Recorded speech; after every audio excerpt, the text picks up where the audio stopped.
The Cannabis Show is for information only. You should always consult with a qualified and licensed physician or other medical care provider. Today on The Cannabis Show, we explore the strain Passion Fruit by Hydropothecary. Hart opens up his heart and we answer your burning questions. All that and more.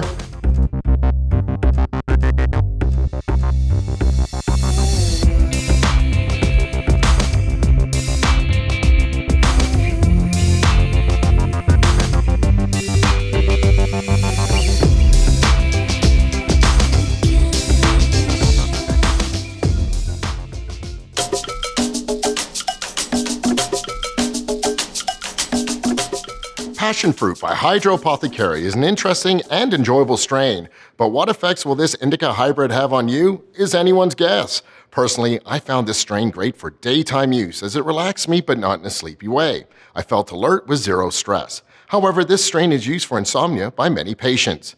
The passion fruit buds are striking with green and orange colors with bright crystals that give off a definite citrusy sweet scent.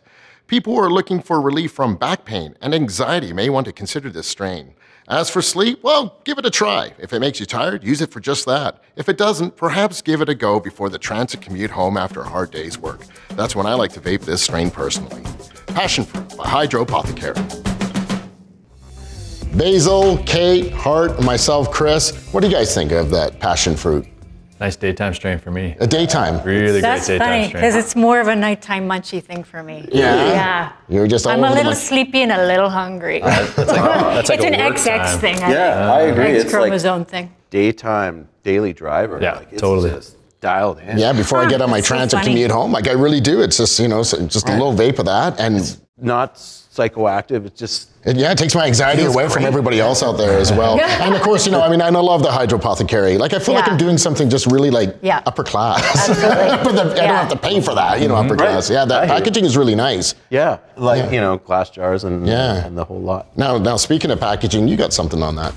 Yeah, I've got a little bit of a rant going on about the proposed packaging regulations. Let's check it out. Yeah.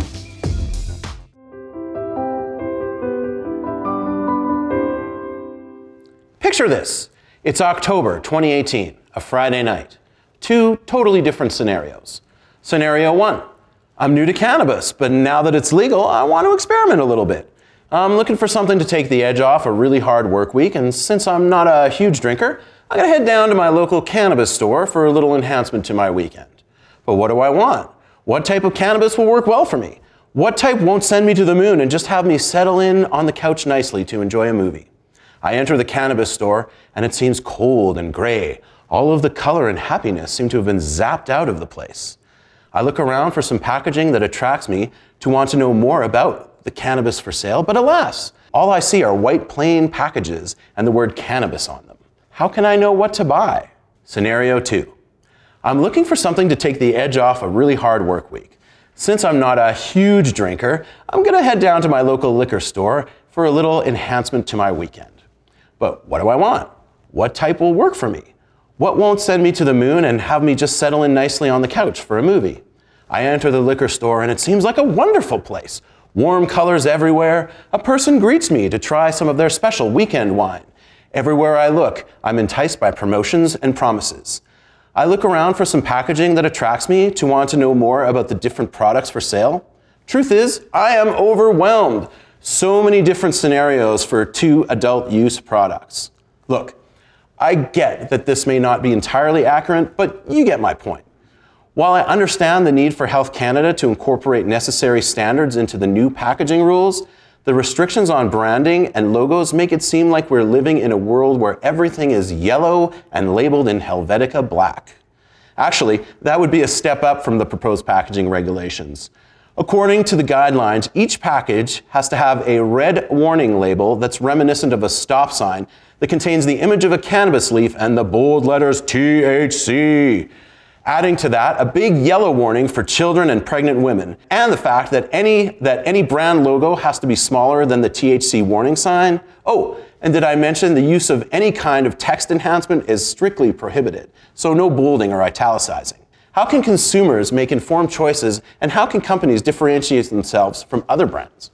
Shouldn't consumers have the option to know more about who grew their product, how it was grown? I feel there's a double standard at play here, and cannabis gets the tobacco treatment with the very heavy packaging regulations, yet alcohol is free to offer sunshine, rainbows, and lollipops to any consumer. I'm not kidding. Have you seen some of the products that are offered in liquor stores these days? Bright colors and fancy packaging are everywhere. Come on, cannabis is far less harmful than alcohol.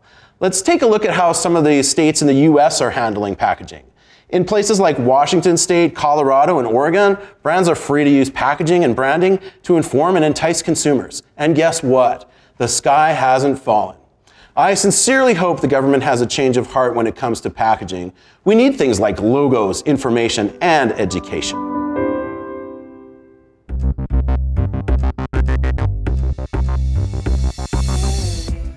It is currently pretty well accepted that the relationship between THC and the CB1 receptor is something similar to that of a lock and key. The THC molecules fit into and act directly on those receptors. Somewhat less understood, but no less fascinating, is exactly how CBD reacts with the body. It is generally accepted right now that CBD does not act directly upon the receptors in a lock and key fashion, but rather indirectly by opposing the actions of THC. In most cases, this means slightly muting the psychoactivity of THC. And when the ratio is high enough, CBD has the ability to effectively mitigate the majority of psychoactivity. I like to think that pairing cannabinoids in this way holds great potential for those who require the medicinal properties of THC, but may be trying to avoid being high all day long.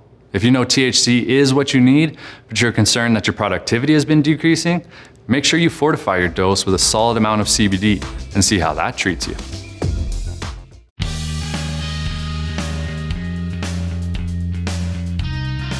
That's CBD. Is there anything it can't do, right? Yeah, it does so many great things, and it's still doing the anti-inflammatory things and all those great stuff. Yeah, it's amazing. Amazing stuff. You can ask us anything on The Cannabis Show, and if you got a question for us, you can submit it, thecannabisshow@naturalhealthservices.ca. Send us off an email. Today's question comes from Colette. If an oil is named, for example, White Widow, is that going to be the same strain if other companies use the name for that oil, saying like if it's the same kind of strain? Right. The answer is absolutely not. Yeah, unfortunately. Unless it's something like a Whistler product where they will be taking it directly from the plant. And Whistler has a whole bunch of different strains that they do turn into oils. Right. So in that case, yes, but in every other case, not so much. Yeah, just the fact that, they could be the same genetics and likely taken from the same place, but the fact that, Chris is growing it and I'm growing it, two different people, it's going to be completely different. Mine probably wouldn't grow. I just saw a CBD hemp thing labeled like White Widow. Yeah. CBD hemp. Exactly. Yeah. Yes. There you go. Just don't, look at things like cannabinoid profile, terpenes, things like that to determine the effects. Don't go by names at all, honestly. It's just... And I think our world's going to head in that direction anyway, getting rid of strain names. They are, and it's unfortunate that, really, patients are identifying strains by name right now. So we need to sort of, as an industry, work away from that, Agreed. But it's happening, so, Yes, Colette, so hopefully that answers your question. But if you do find the White Widow that works for you, stick with that one. That's what we like to say. Thanks for joining us again on The Cannabis Show, and we'll see you next week.